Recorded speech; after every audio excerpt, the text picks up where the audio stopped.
Yo, what's going on, guys? So, I'm always trying to bring y'all the new ways to get money. That's a business model that I never really thought about. I went and found the best person in the world to show you guys how to do that. Let me introduce you to my man, Arian, the Smog King. Yep. What's going on, bro? How you doing? Fantastic, man. Tell us about the Smog business. It's kind of random. Not a lot of people know about it. Nah. And it's Untapped. I mean, I recommend everyone trying to go on social media and look about Smog. And there's only one guy, and you'll see this face. It's vehicle emissions testing. It's for every vehicle in California that's 6 years or older has to get a smog check every 2 years. Yeah, so in every state has these mandates, right? 34 states have them in the U.S. I specialize in California. There's just more money there, more cars. Because there's more cars. Yeah, it's a big state. Yeah. But you said New York has to do it every year, right? New York has emissions testing. Typically, blue states have it, and it's densely populated states. I mean, air quality is a big part of our life, right? We all breathe air, so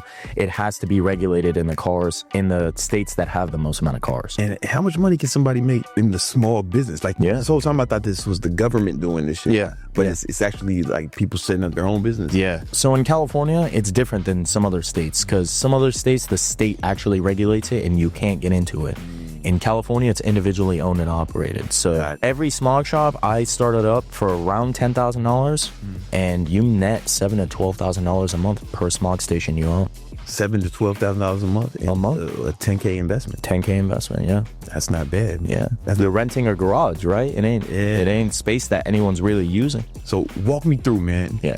How does somebody set up a small business? Yeah. So you drive past gas stations every day. Okay. Right. Gas stations have these little storage units on the side, those little storage garage bays, right? So you approach a landlord and offer him a lease. It's free money for the landlord off of unoccupied land. And for you, it's a brand new opportunity. Okay. You offer them $1,500 a month. You sign a 12-year lease, 10 to 15 years, wherever. I do 12 years because it's a pretty good range. 12-year lease. Yeah. Okay. And then from there, you just have to rent the equipment. Okay. And then you get the ball rolling. How much is the equipment? The equipment comes out to like $780 a month. Oh, really? Yeah. That's cool. Everything's pretty cheap. And then you have to get any licenses or shit like that? So you have to get 2 state licenses. Takes about a month, and then your employee has a license, so you don't even have to. I don't even have my smog license. Oh, really? The funniest part, yeah. You hire somebody with a smog license? Exactly. Good. So it's a very hands-off business, right? So for example, we're in Miami right now, right? I planned this trip 24 hours before I bought the ticket, and I was just in Miami. Really? Very hands-off, state mandated. So how many states can you set this up in? So you could do it in 34 states. Okay. I specialize in California. Just the density of cars there, it's just a lot easier. Yeah. Teach people how to do this as well. Exactly. So I have an online program, and I actually invest in my students, right? So I built a software that's actually in my platform that allows people from outside of California to invest in California in the business. Yeah. So I have about 30% of my students that are outside of California use my software to invest in California. I set the shop up, a new business for me, new business for them. It's a win-win situation. Okay. That's what's up. How many shops do you have? I have 15 right now. We have 6 under contract with 7-Eleven. With 7-Eleven? One of my students secured that deal, and we got 6 locations. 7-Eleven sells gas out there? Yeah. They have individual gas stations as well. Yeah. Not too bad. I didn't know that. So on the East Coast, 7-Eleven is more like a bodega or something like this, like a bodega chain. Convenience stores. Yeah. All right. How'd you get into the smog game? Yeah, man. You come from a long line of smoggers, so No, that's actually funny. My dad's a farmer, funny enough. Yeah. So my dad, not college educated. My mom, same thing. They wanted me to get my college degree, like a lot of people out there watching, right? Your parents are forcing you to go to college. College was cool. It was a waste of my time. And I started at 19 years old. I got arrested at 18, been living a different life. And then I was homeless, sleeping on that gentleman's couch right over there. Started investing. I tried to invest in different things. I got a 9-to-5, didn't work out. I've always had a passion for cars and business. Smog came across my desk. I realized I had to get my car smogged, and no one realizes about the smog business till you have to register your car, and you're like, damn, I gotta get it smogged. Everybody gotta get emission. You have to get it. There's no way around it, right? So I kind of realized an opportunity over there, and it's stuck in the Stone Ages realistically, right? We're moving towards AI and advancements in technology. People thought AI was going to replace, blue collar jobs. I don't see a robot serving me this coffee. Right. You know what I'm saying? Right. It's the white collar jobs. That's exactly why I didn't go to law school either. ChatGPT passed the bar with like a ridiculous stat. Yeah. And I realized that my last year, my senior year, so a year and a half ago, we were talking about this off camera. Yeah. I realized AI was going to take my, law firm if I were to start my own. Started investing in blue collar, and I've just, doubled down ever since. That's smart, because I was thinking, man, what's safe from AI? What careers? And I'm thinking a lot of blue collar jobs and anything that's like hands-on, like trade. We're a long way from robots coming in and fixing your electricity. Oh yeah. We're a long way from that. Yeah. Like real robots. 100%. It's like white collar jobs where you got to do that. So this makes a lot of sense. Yeah. What does it involve, man? What's an emission test like? I haven't had one in a long time. Yeah. So your car drives in, right? You get a letter in the mail from the DMV. Yeah. 15 minutes in and out. You just search up your nearest Smog shop. You go there, they check your car, and you're out. I get paid $60, and that's basically how it goes every time. How many cars you get a day? I get about 15 to 20 cars each shop that I own. Each shop. Yeah. How do you advertise it? I advertise in multiple different ways. It just depends on where you're at. So that's what I offer my students as well, right? Every business is profitable, but not everyone in that business is profitable, right? So there's different methods of approach just depending on the geography that you're in, right? So someone in San Francisco is not going to market the same way as someone in San Diego. So there's a lot of competition analysis, making sure that you're better than the next guy because you're providing the same service at the end of the day. Yeah. So that's basically, I do it off of every individual person is a little bit different. Okay. What are some things you've seen work?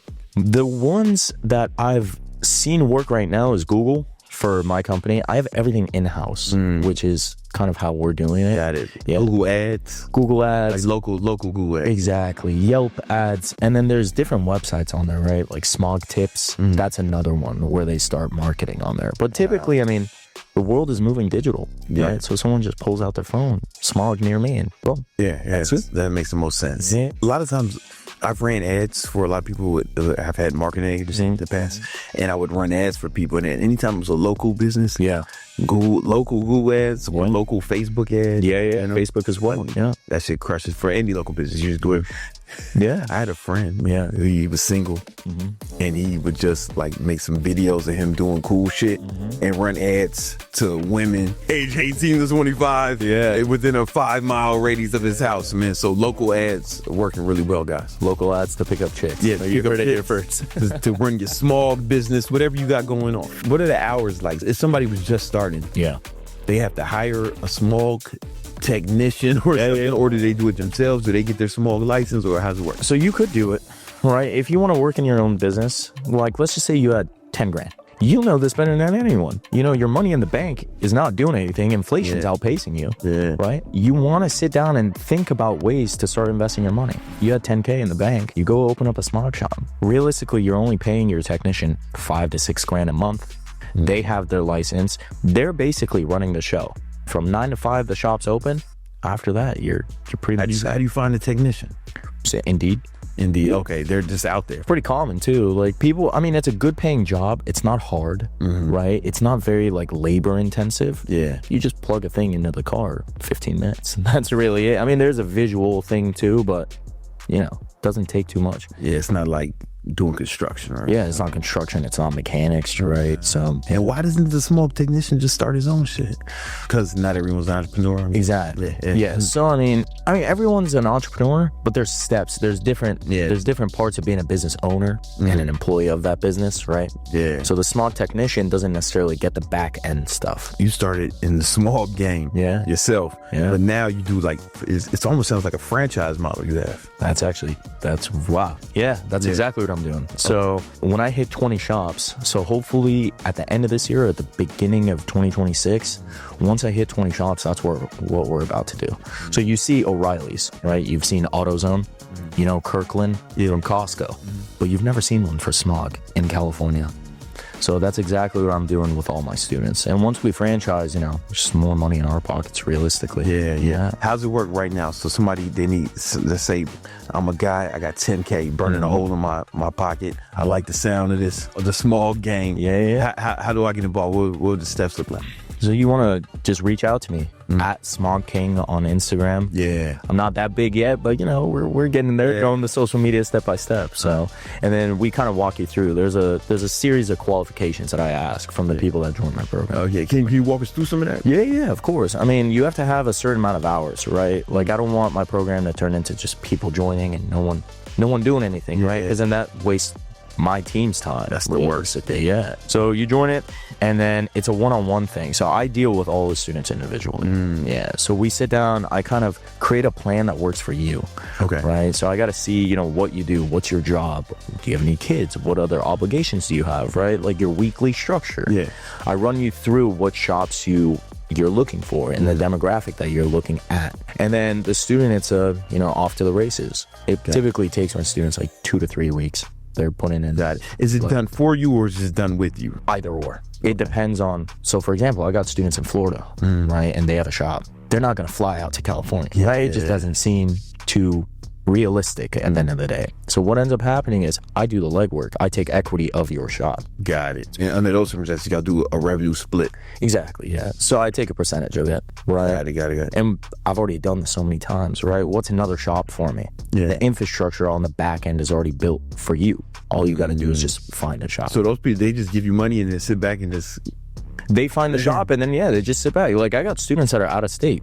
Yeah. And they're just collecting checks. That's realistically what it is. Well, for the out-of-state students, do you help find the shop or you teach them how to find I teach them how to find the shop via my software. Okay. Right. Your software? Yeah, my software. I spent about like $40,000 getting my software up. And yeah. Well, tell me more about it. So the software includes every parcel of land. So every plot of land that's zoned for automotive repair, because there's different zoning for where you could start a smog shop, and it has existing smog shops and it has gas stations with garage bays, right? And the student sits down and plugs in certain zip codes, right? A lot of people have family in California, so they want to get their shops closest to their family, right? So they have an uncle or an aunt or a cousin or whatever, someone that could check up on the business, which is fine by me, you know? And that's basically how it goes. And then by getting to know them a little bit and knowing their structure, I tell them how to go through my program that best suits them, right? So then they save time. Yeah, you know this better than anyone. Time is money. As soon as they get into the program, it's just boots on the ground and they're running. Got it. How many students you got right now? I got about 100 students in there. No way. Yeah. That's what's up. Yeah. How long does it take the average person who joins your program to get a smog shop right from the day they join to the day they check in smog? Yeah. So for example, the 7-Eleven that we were talking about, right? That's that certain individual got into the program 2 weeks after I was in contact with 7-Eleven. So I negotiate leases for you too, right? Because not a lot of people know how to negotiate that kind of stuff, right? Legal jargon, all of the back end stuff. So he got into the program 2 weeks after he had 3 locations on the contract. Oh shit. And we just got his shop set up. So it's been about like a month and a half. Got it. He's in California? He's in California. So most of your students are in California, but you can do it out of state. You can do it out of state. Yeah, like I got a student, he just moved out of California. So he got laid off. I won't say any names. Good for him. Yeah. He got laid off his job, you know what I mean? And he's like, you know what, I'm bouncing. He's out, he's with his family in, I think, Nebraska, I want to say. I don't recall exactly. Gross. Yeah. So they put in 10K. And you say, what's the monthly overhead average on a smog shop? So the overhead is cheap. In comparison to other business models, really cheap. My overhead for my shops is about $13,000 a month. $13,000? Yeah, okay. Give or take. It's about 11 to 14, but I say 13 just. Does that include advertising? That's everything, right? Okay. So you have $6K for your employee, $1,500 for rent. You have equipment rentals, $800. Yeah. Right? So you're like $7K right now, $7,200 or whatever. Got it. And then just another 3 for miscellaneous. Realistically, you're spending $2K a month on ads. You're at $9K, right? Yeah. That's it. How much revenue? Yeah, revenue that it brings. Yeah. So my average shop, I'm revenuing about $25K. Okay. Yeah. So I make about $7,000 to $12,000 a month each shop. That's not bad. Yeah. Our margins in the business are about 35%. Okay. So it takes the startup fee, right? As you said, it was around 10K? Around 10K. Yeah. Around 10K. The only thing that changes that really is your rent and employee. Because the demographics are different, right? So an employee in San Diego is not going to be the same as in San Francisco. The cost of living is just more expensive. San Francisco super expensive. Exactly. Yeah. So, give or take like $1,000 for that. And then your rent is another thing. I imagine San Diego, you need some good security, man. There's a lot of dope fiends. Every time I'm in San Diego, man, I see a bunch of dope fiends. Yeah. They're cleaning up the streets a little bit right now, but yeah, Looking like Walking Dead out there last time. Man. Oh yeah, A lot of dope fiends. yeah. COVID messed a lot of things up. I haven't been there since COVID. It was before COVID when I was Before COVID? dope fiend. Yeah. So it's probably even crazier. Right? Yeah. So they can break even in like month 1 or 2 is what I'm hearing. Realistically, you start profiting after the 3rd month. These are all realistic numbers, right? Like I'm not gonna sit here and be like, oh, you're gonna make money in the first day. No, that's not how business works, right? 3 months, realistically, you'll recoup your investment. After that, you're just sit back and collect checks. Really, Makes a lot of sense. Yeah. Now, how does somebody manage their spot if they're out of state? Is that where you come in? That's why you get... Yeah. So there's different ways of doing it, right? So if you trust your employee that much, sure. They have a safe keys.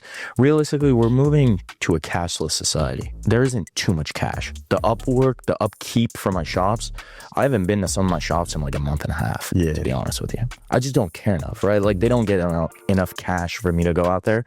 But if the shop is cash heavy, all you got to do is just open the safe.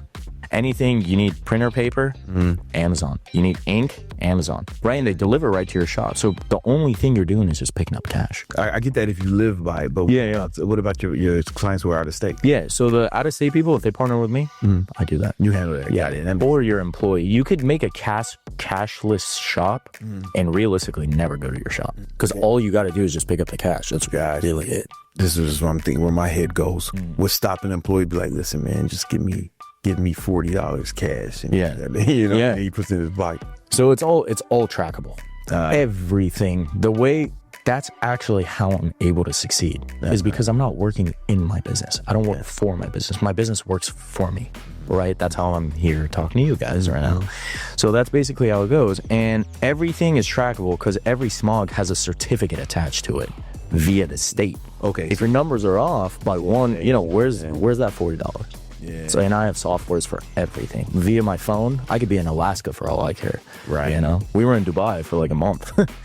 I track everything. I know when people come in. I know who goes out. I know how many cars come in. And this stuff you teach in your program. Exactly. You have to implement this stuff. Yeah, that makes a lot of sense, man. Yeah. Your business has to be hands off, realistically. Okay, what's the hardest part running the small business, right? Because nothing can be just perfect. Yeah. Right? There's always something. Like, what's the most difficult things you struggle with when you... The hardest part? Yeah, the hardest part is getting started off properly. And I guess that's in every business, but especially in this business, right? Because you mess up on your licensing, that sets you back a month, 2 months. You're paying rent, bro. You know what I mean? Like, that's burning money. You got overhead. Exactly. Like, you got employees, you got people that now you're starting. So that's realistically what I teach, right? I'm not teaching anything new. I don't want people to think that I'm like, a god in this business. No, this business has been around. But nobody's teaching it. No one's teaching it. No one's streamlining it. Like these blue collar businesses are stuck in 1970s, man, But I got everything down to a T where it's like, if you get the right shop, boom, like you're up and running. And so I like the sound of it because it's something real. Like, and when I say real, I mean it's cool to sell digital stuff, but it's also cool to have some money that's coming from like the physical world. 100%. I mean, there's a lot of Amazon course sellers out there 2 years ago. Where you at? I don't want to talk shit on nobody, but I don't see nobody. You know what I mean? I got tax returns from 2 years ago. I don't see nobody now. But I know some of them, especially the guys who are doing that automation stuff. Where are they? How's your Amazon guy? I know what one of them is. I mean, some of them are going to prison. Yeah, I know. There was a kid from my high school who got a RICO case on him. It's bad. But no, I mean, I'm just playing around. But it's cool. Like, I could touch my money. Yeah, I touch my business. I see where my money is. Some people like in the real world. Yeah, that's why I make sure I diversify with either real estate and other stuff. Yeah. Because it's so real. Yeah, it's just zeros and ones. Then it's harder to track like that. At least in my opinion. Look, Amazon's cool. I've made money off Amazon. Yeah. Airbnb's cool. I've made money off Airbnb. How many people are you competing with? Anyone with an internet connection is your competition, realistically. So you're competing with the world. And if it's a business, you can be hands off. Yeah. You have a bit more time to focus on expansion. So that's where a lot of business owners, I feel like, get caught up. So how many of these students have multiple small shops? A decent amount of my students, yeah. What's the most you've seen? 6. My student that's getting 6 right, and he's like, So he's bro, I want like, more. Is he bringing in like 60 grand a month? He's bringing in good money. Yeah, he's starting off because the shops, I give it a 3-month period between each shop. Got it. Because you don't want to bite more than you could chew. Bite off more than you could chew, realistically, right? Because I don't want you to be too over leveraged to the point where now your finances are in trouble. That's why I back my students too financially.